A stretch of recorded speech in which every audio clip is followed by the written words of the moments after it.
This is really a very advanced and nuanced field with a lot of healing for a lot of people, but also recognize that there's some simple stuff like eating and sleeping and moving your body and building friendships and understanding yourself that's absolutely essential to having optimal mental health and really optimal mental fitness. This is Next Level Health. I'm your host, Dr. Melinda Ring, Director of the Osher Center for Integrative Health at Northwestern University. On this show, we explore ways to take actionable steps towards optimizing our health with leaders in the integrative, functional, and lifestyle medicine fields who believe in science-backed and time-tested approaches to well-being. Let's take your health to the next level.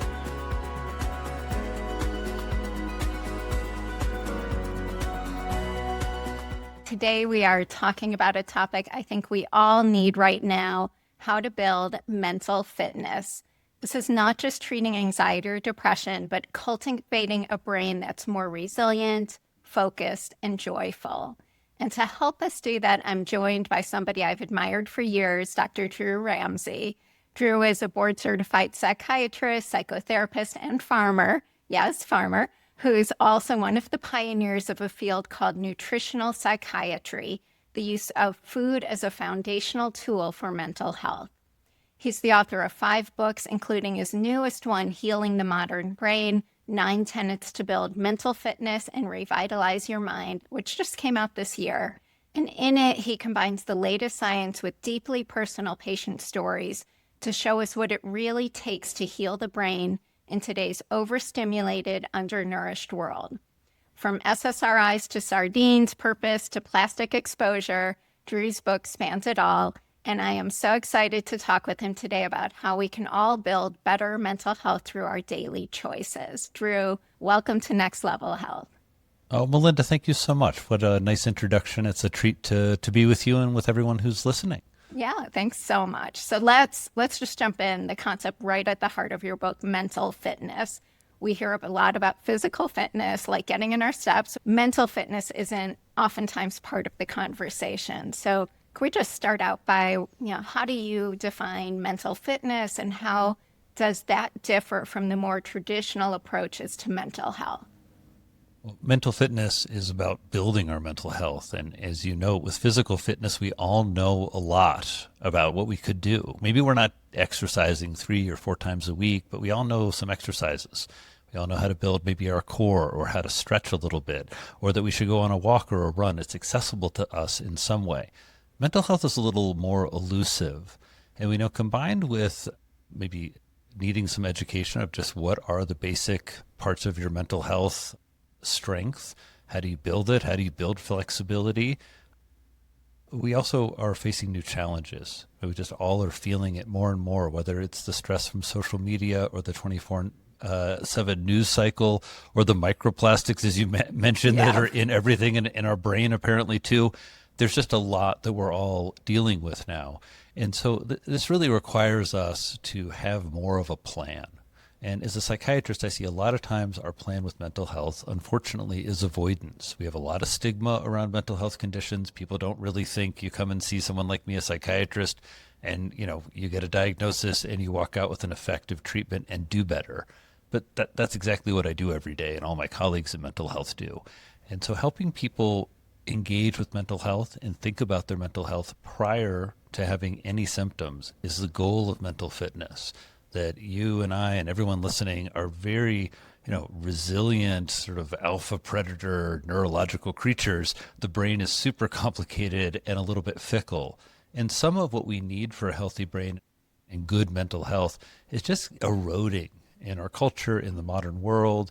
And so this book really asks people, mental fitness as I define it, it's about knowledge. There's new stuff you need to learn. You have to learn about neuroplasticity if you're going to really be effective in taking care of your mental health and your brain health. That's your brain's natural ability to grow. So there's new knowledge.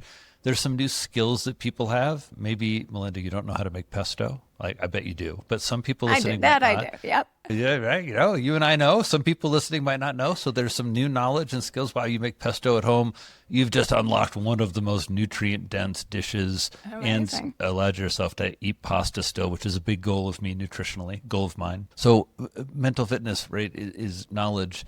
it's skills, it's in getting into good habits, getting into these habits that we know protect our mental health. And some of these are the tried and true tenets that we've known about. Everyone knows that sleep is really important for their health.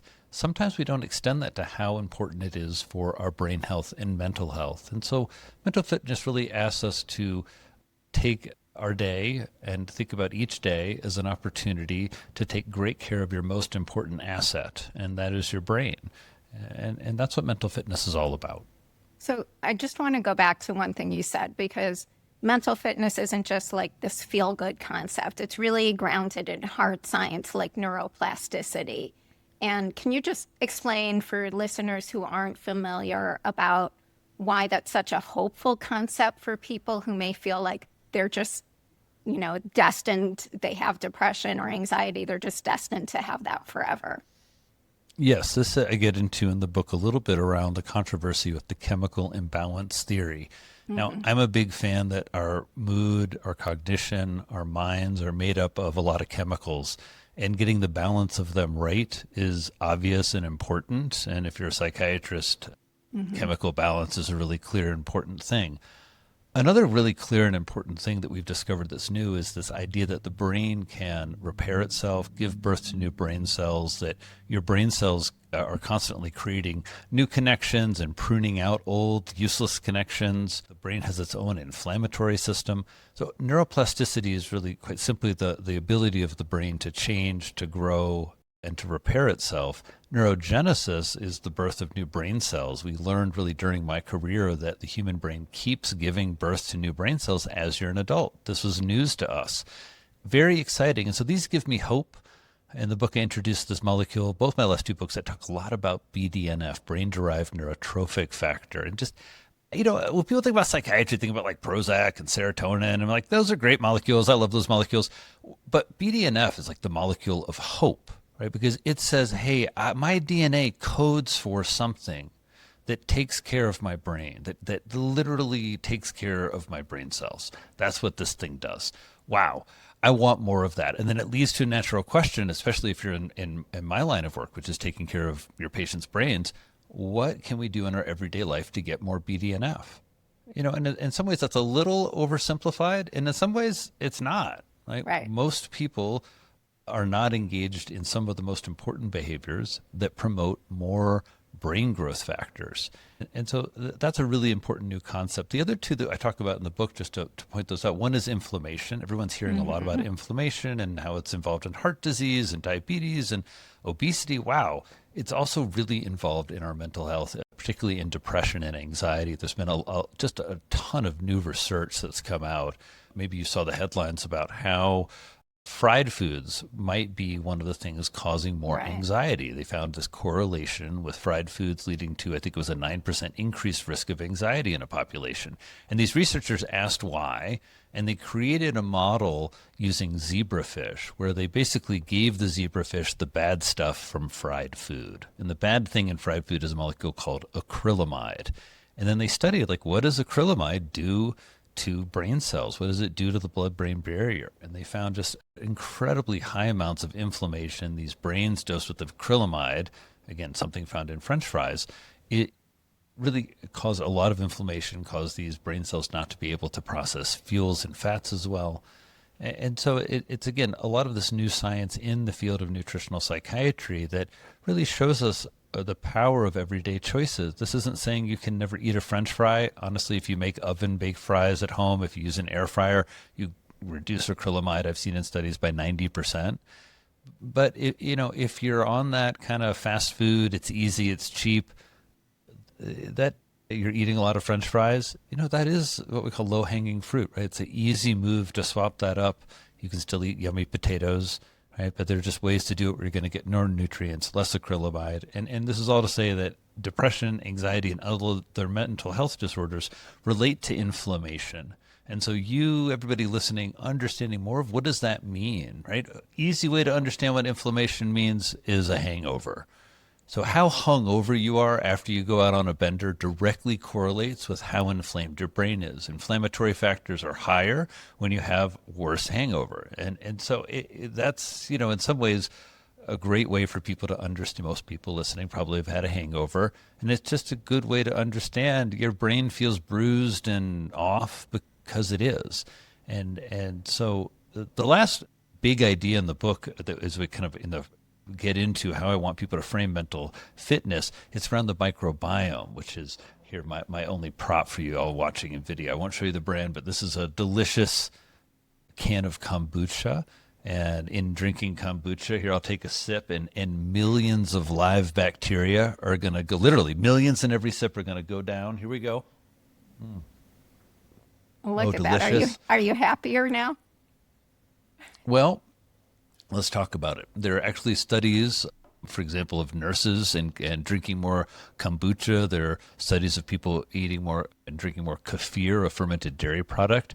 And they generally tend to show some good benefits in terms of people's ability to manage stress. Now, when we eat fermented foods and we think about the microbiome, definition-wise, the microbiome are all organisms that live in, we mostly focus on the ones in our gut.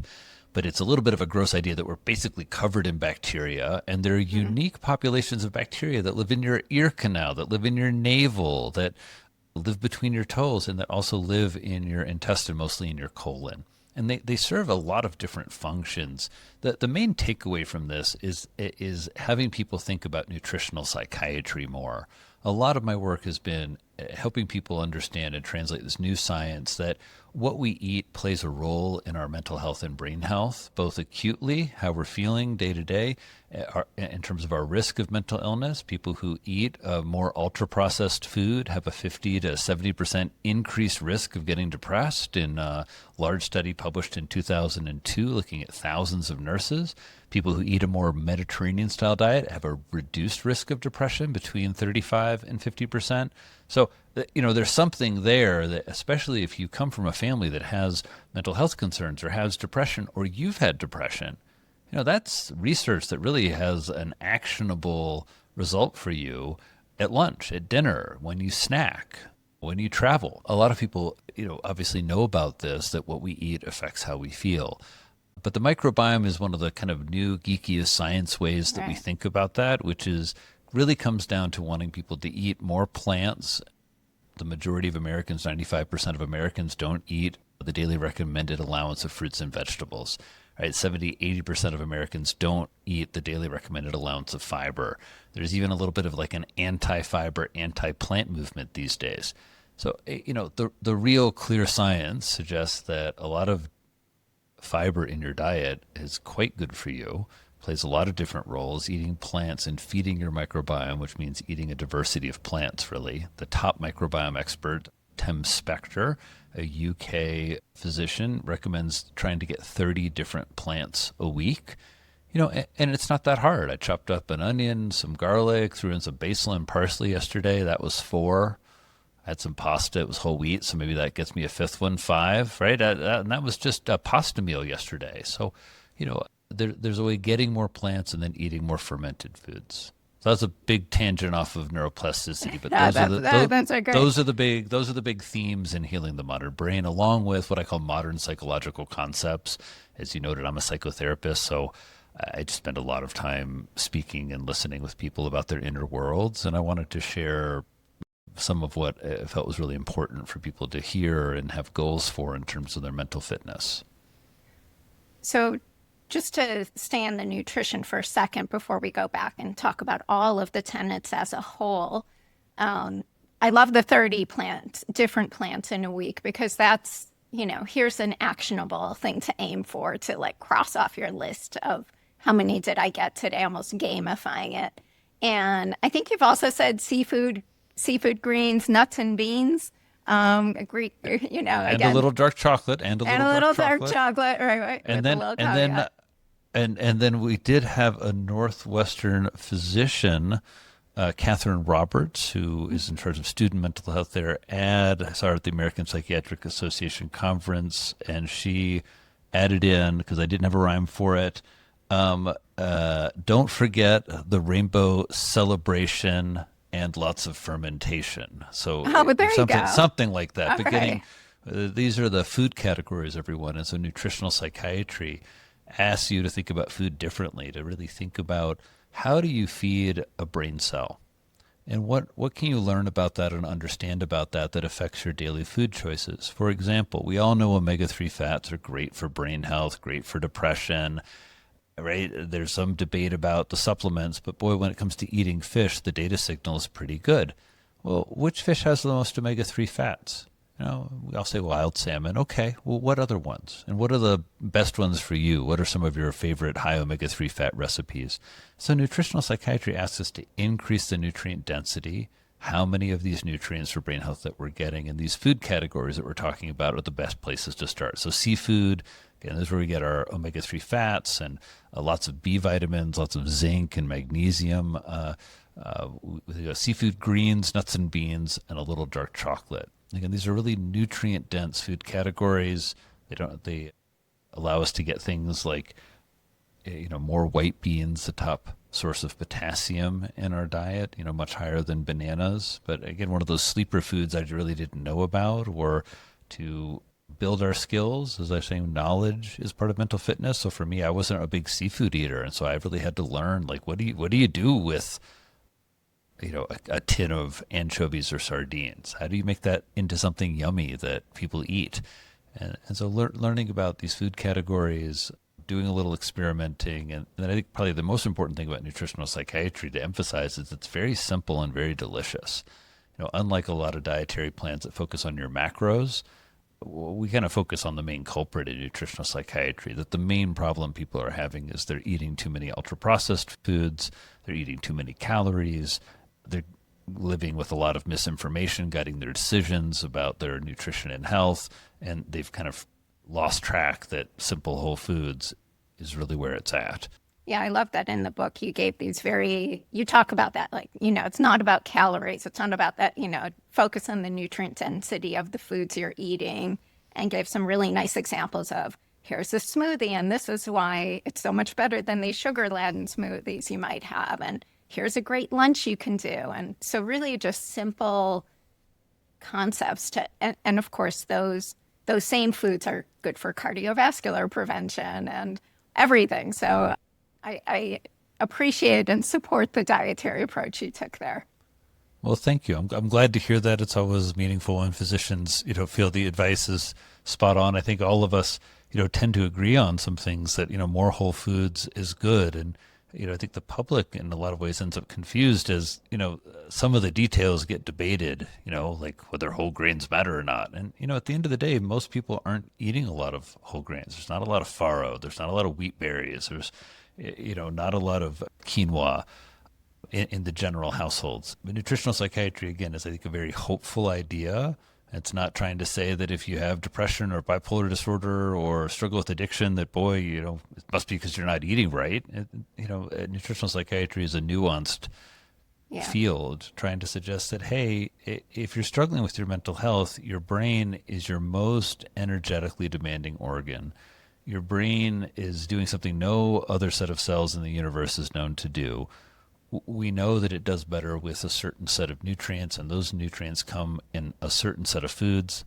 Let's eat more of those and have your brain be better nourished, better fueled. And, I also like to mention, along with the nutrition part, which, people love to focus on, what food to get with magnesium and, which fish is amazing for omega-3 fats. I love all that stuff too.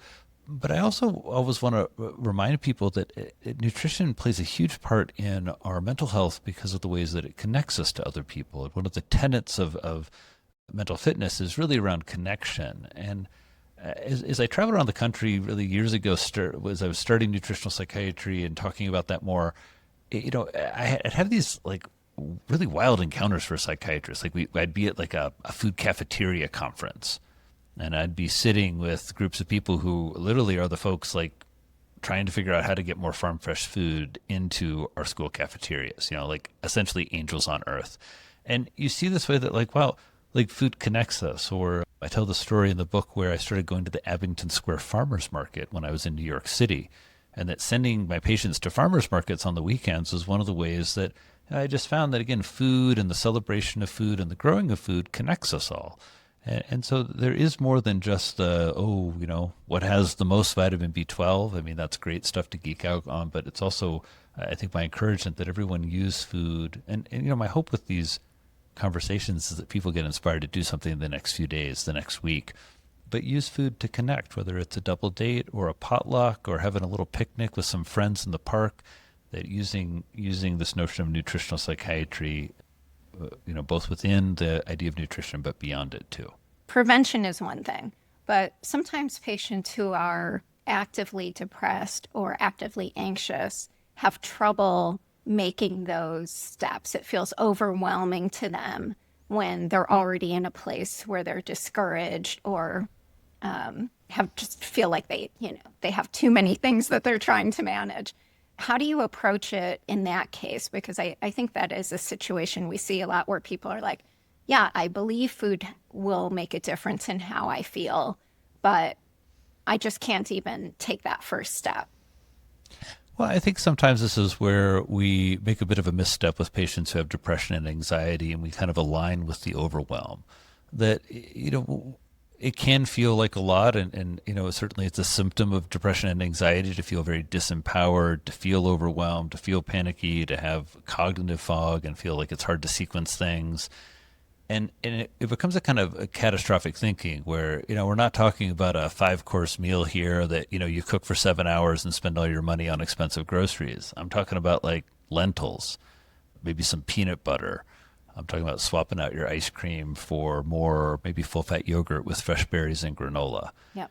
And so I think it's really important to keep it simple. And I think you're right. A lot of nutrition advice gets overwhelming. I even felt this as I started in this field. I kept feeling like, oh my gosh, like what foods have B6 again? Like it was all this stuff to memorize and learn. And what I found over time is that there are a set of foods that really work for me, work for my patients, that have these nutrients. And you'll hear me talk about them over and over again. That's where the seafood greens, nuts and beans, and a little dark chocolate came from, is just like, those are all great places, right? Add some rainbows of vegetables and some fermented foods, it's pretty hard to go wrong. And so I think that, you're entirely right. Patients can feel overwhelmed. The way I handle this clinically is I ask people where they are around it. Hey, I'm curious how nutrition and food plays a role for you when it comes to these symptoms. Some people say I hadn't thought about it. Other people say, oh, I know you're going to make me eat kale now, aren't you? And so I'm trying to kind of assess their both attitudes, some of their skills. Oh, I love food, doc, but I don't enjoy anything anymore. Right? Well, right there, it kind of, for me as a clinician, activates this idea of sort of savoring, right? That really, I have a couple of patients now with bad what's called anhedonia, right? They're not enjoying things. So they're going and they're, petting their dog or gardening or eating at their favorite restaurant. And it's like, ugh, just kind of like gray. So that's really horrible, concerning symptom. Part of what you want to do is sort of interrupt your default mode network of your mind and really draw all of your brain power into focusing on what pleasure you can find. So often we're wanting pleasure to be this automatic thing that like it washes over us. And so those are a couple of the ways where, if people have an interest, I'm looking for a couple of foods they might enjoy, wanting to hear about any meals that they really help, feels like maybe calms them down. I wanted to hear about any challenges they feel they're having with food, so I can maybe brainstorm with them a little bit about simple swaps. If you really love a crunchy sweet smack in the middle of the afternoon, I'm going to hand you a bag of dark chocolate almonds and have you really, again, eat them slowly, savor them, chew them well. Yeah. So those are some of the ways that I try and, in some ways, keep it simple. I find also a lot of patients who are struggling, especially with depression, have a lot of carbohydrate craving. In Eat to Beat Depression and Anxiety, actually, we have some graphics or some like sketches in the book, and one of them is brain food to beat carb craving. I think I'm the only doctor who's officially recommended a burrito to patients. But trying to, again, look at when we have that carb craving, we can go for the cookies, we can go for candy, or ice cream's a big problem for me, or big challenge. We can also go for a piece of fruit. We can also, again, I think I already said, sort of yogurt or make a smoothie with kefir and protein powder. Again, get some of that sweetness, get a treat, but also get a lot of nutrients. Or the other one I was thinking, oven roasted vegetables. Or boy, if you have depression, you need some yummy carbiness. You're used to going to French fries. It takes a little while, but real easy to chop up like a sweet potato, regular potato. little olive oil, salt, maybe some rosemary, slide it in the oven. You end up with these really nice oven roasted potatoes that are delicious and good for you. So help them find even just one or two small changes they can make at a time instead of feeling like I need to get rid of everything I'm doing. Oh And yeah, I think yeah, that's yeah, and don't yeah, I think don't overwhelm and don't oversell. yeah. Right? It's a part of it. If I can get you eating a more Mediterranean style diet and getting you moving your body, I've just had you engage in probably the two most evidence-based treatments for depression. Right? Number Hmm. needed to treat for exercise and depression is 2. Number needed to treat for a Mediterranean diet and some other randomized trials is 4. Right? Number needed to treat for Amazing. TMS is about 6. Number needed to treat for an SSRI antidepressant is about 7. And so everyone listening, that number needed to treat is like how many patients Melinda and I would need to talk to about something and prescribe it for one of them to go into complete remission. And so you see it, boy, like exercise and movement, Yeah. super powerful. We don't do a great job in medicine, I think, of doing more than saying that, like get in your steps or, like exercise is really important. I find as a psychiatrist with more time, I get to hear more about it. Do you like Rumba? Do you like to go dancing? I Hmm. write a lot about in the book about a study showing that really, the top recommendation Melinda and I should make if you're depressed is we should say like, I want you to head to this tango class Thursday Right. night. And I tell the Go story do of a some line patient who, dancing. well, because dancing is one of the movements with the Yeah. largest effect size for treating clinical depression. But it's, when we say exercise, it's kind of like you mentioned with food, patients get kind of overwhelmed. They think about their running shoes and like feeling like, Yeah. Have awful. negative Right, associations. right. Yeah, It's not yeah, like totally. and so really getting movement into your life is I call the tenet, and I don't call it the tenet of exercise in the book, everyone. I call it the tenet of Movement. movement because I find a lot of times I do this too, where I think that, exercise is like 2 hours in the gym, running a lot and lifting. And that's great for you if you're in the habit of that, but I find a lot of us aren't in the habit of that. And I find where I do my best movement is when I'm in nature, when I'm Hmm. with my dog, when I'm out with friends on a snowboard or on a bike. Never a question of how long or do I need to do more. Yeah. I'm just go, go, go.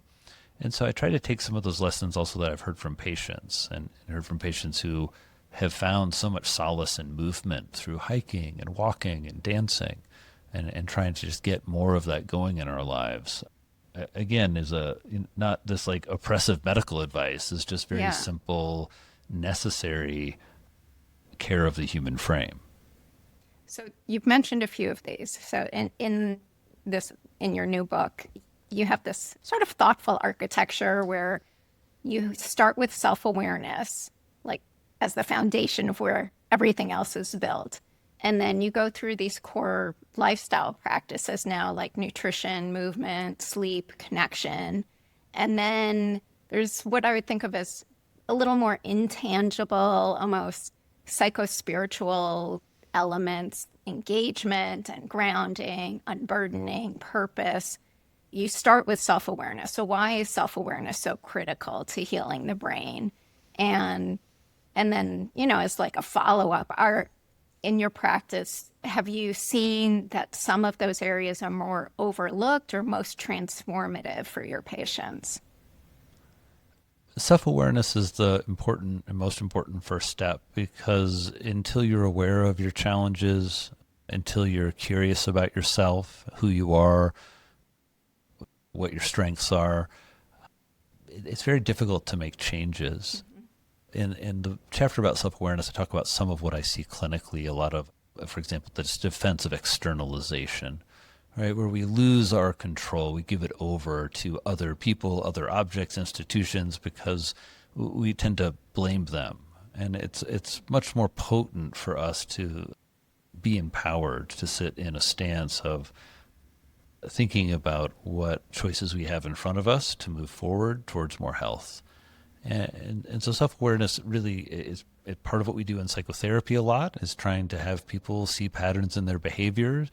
A lot of times that's what drives people to psychotherapy. So it's really, a part and parcel of my everyday is sitting with people for hours as they're curious about themselves. I think self-awareness is also just a very powerful one for me personally, of just as a psychiatrist trying to spend a life and spend a career understanding myself, my emotions, my thoughts, to the best of my ability and to do that for my patients. And so self-awareness is very important. I think the finance bros say it best, right? You can't manage what you don't measure. And so maybe it's not the finance bros, but this idea of we need some sense of assessment, and so self-awareness is fundamental. Do you still include medications in your practice? Do you still, think they have value, especially if you're known as a nutritional psychiatrist and people may come to you looking for more holistic or root cause types of things? Yeah, I'm a big fan of psychopharmacology. It's often really confused me how people will be like big fans of the psychedelic movement, but not understand that's psychopharmacology. Or people will, Yeah. lecture me about the chemical imbalance of serotonin, but then tell me psilocybin's great. Well, psilocybin's a serotonin drug, right? Binds to the Yeah. 5-HT2A receptor. So I'm a big believer in modern psychiatry. Modern psychiatry has helped understand, map out the brain. There are about a dozen neurotransmitters that I can influence with medications in my practice. I think what the challenge has been is psychiatry has gotten pushed into a spot of meds only.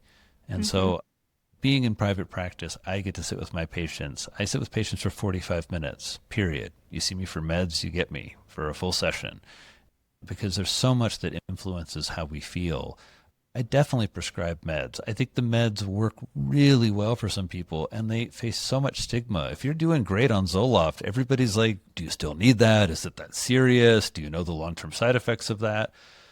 Also, I think people love to emphasize, or the media loves to emphasize, kind of the anti-psychiatry studies, where you see a correlational study that people on antidepressants have an increased incidence of dementia. And that really gets blown out of a proportion in a way that people don't end up getting treatment. I think it's also super important, and part of my work is to note, hey, SSRIs aren't the only thing we need to treat depression effectively. And I don't think psychiatry ever said that. This is really a way that like a Western medical model has contorted psychiatry into being, all I do is give you Prozac. And that in no way is all that I do. The meds are fascinating, right? You look at something like Prozac, people think about it as an SSRI. Well, it's actually an anti-inflammatory agent and an SSRI and a brain growth stimulator. And so that sounds a little different. When you see that some of these medicines influence BDNF, this molecule that we've been talking about, when you think about medications in context, a lot of people live in the world of depression and anxiety, and they don't see the bigger world of psychiatry. They don't spend time in psychiatric emergency rooms or inpatient units where they see that 1% of our population is struggling with schizophrenia. We have a significant part of our population that's struggling with bipolar disorder, ADHD, PTSD. And for some of these patients, medicines are life-saving and essential. And so I think a lot of times psychiatry really gets, belittled and berated, and the anti-psychiatry movement really takes hold. I'd note that I think all the medicines that I prescribe every day are generic medications at this point. And so the idea that there are tools at hand, that we have like a year-long supply of an SSRI medication is like $5 to $10 for most patients for a year. So if that helps, like let's just say you have horrible insomnia. Let's think of a patient I treated recently. Horrible panic attacks, lots of dread, catastrophic thinking, panic, anxiety, started having dark thoughts, dangerous thoughts, suicidal thoughts. Within a couple of weeks of being on a good mix of medications, really started to find his way. I was really impressed. It took a little bit to get the right combination of medications, but with some expert consultation, it's maybe 2 months after this, and this person is back to full functioning. Amazing. Dating, So feeling you're an great. integrative psychiatrist. You're not throwing out the Western Yeah, no, I pharmacotherapy. mean, the best use of the word integrative is folks who really want to integrate both what we know in modern medicine and modern science and modern psychopharmacology. This is really a very advanced and nuanced field with a lot of healing for a lot of people, but also recognize that there's some simple stuff like eating and sleeping and moving your body and building friendships and understanding yourself that's absolutely essential to having optimal mental health and really optimal mental fitness. Because you mentioned this was a young gentleman. There is this men's mental health crisis I think we're seeing rise up in our country. And can you just talk a little bit? I have 2 sons in their 20s, a husband who, after navigating his own health anxiety, became actually a men's health and wellness coach. So I know it's complicated for men to engage in their mental and emotional health. And you've been a really important voice in this space. So what would you say, how can we help break through the stigma and reach men to help them get their mental fitness going? I think that's a good question for your husband because it sounds like he's doing that. And what I'm just blown away is all of the men and women who are stepping up to this, who are encouraging sons to do talk therapy. I'm a product of talk therapy. I started going to therapy when I was in my 20s and in medical school and started taking care of my mental health. I still go to therapy. I had a session yesterday.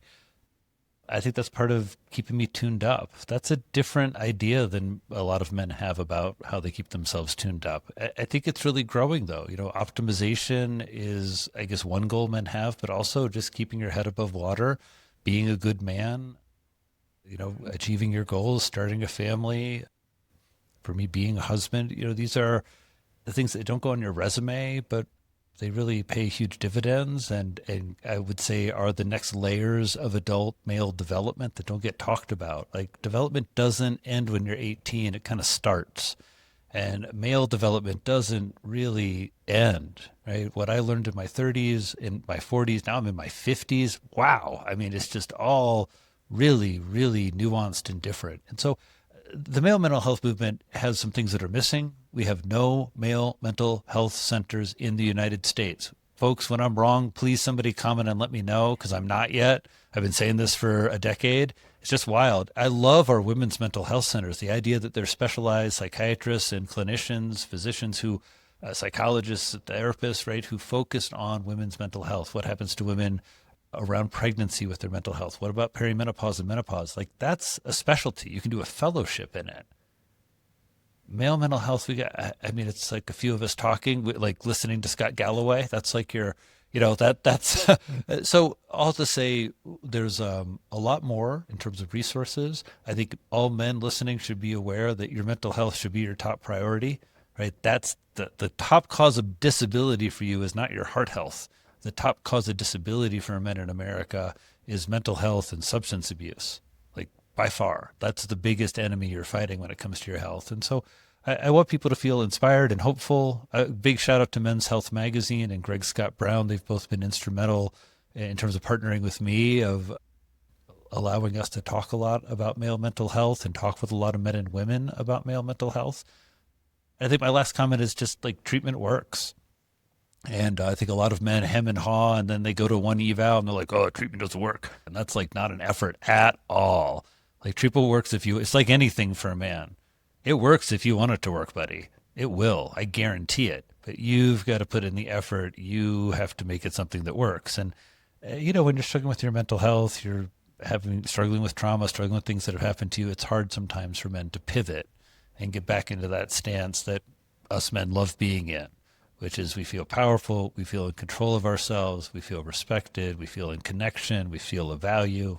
It's like the best. So thanks for asking. Great. You're the role model about, and I on a good day, I appreciate Melinda. your vulnerability and sharing of your personal story. And, and honestly, I think especially older generations may still have so much stigma around the idea of mental health that you're reframing as mental fitness is going to reach men who may not otherwise have been willing to explore that path. I hope so. I'm not the most competitive guy, but I do challenge men. Like, go ahead. I want, like, who's more mentally fit than I am? And, I have my good days and my bad days too. But I think the idea that we can do more than flex, right? We can do more than lift. Like strength is more than muscle.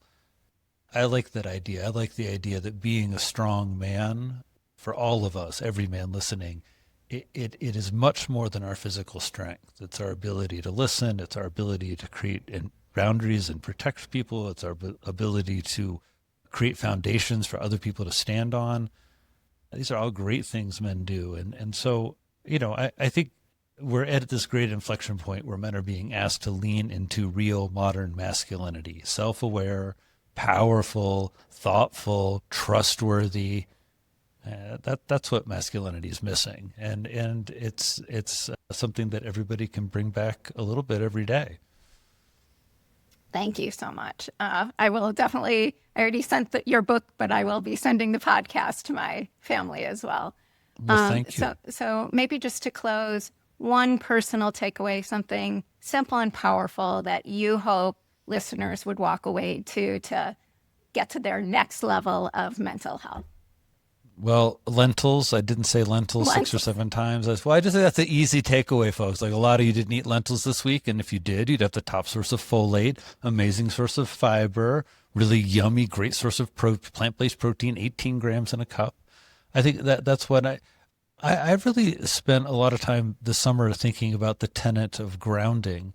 And, whether it's winter or summer, it doesn't really matter.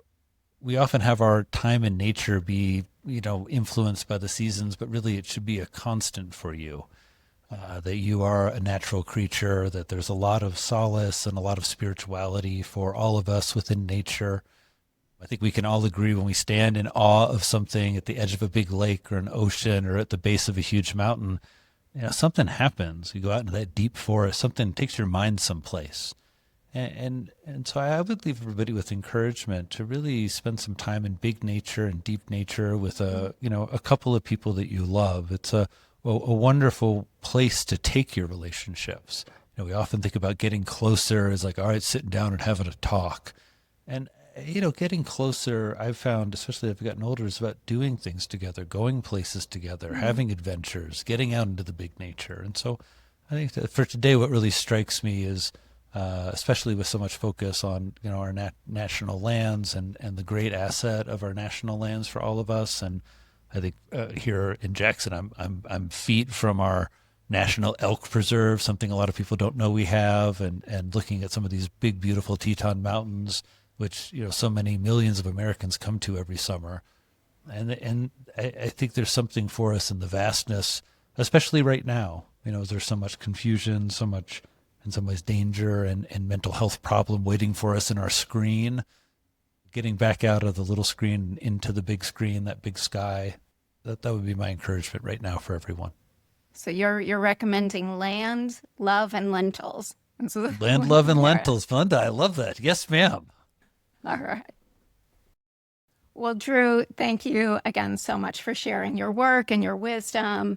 You've given us a roadmap that takes mental health out of the clinic and into the kitchen, the bedroom, the forest, into our daily routines.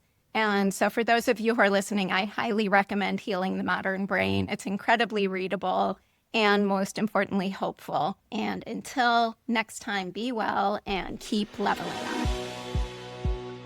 Thank you for joining me on this episode of Next Level Health. I hope you found some inspiration and practical insights to enhance your wellness journey. Don't forget to leave a comment on YouTube or review on Apple Podcasts. I'd love to hear your thoughts and suggestions for future topics or speakers. Be sure to follow Next Level Health with me, Dr. Melinda Ring, as we continue exploring the path to healthier, happier lives together.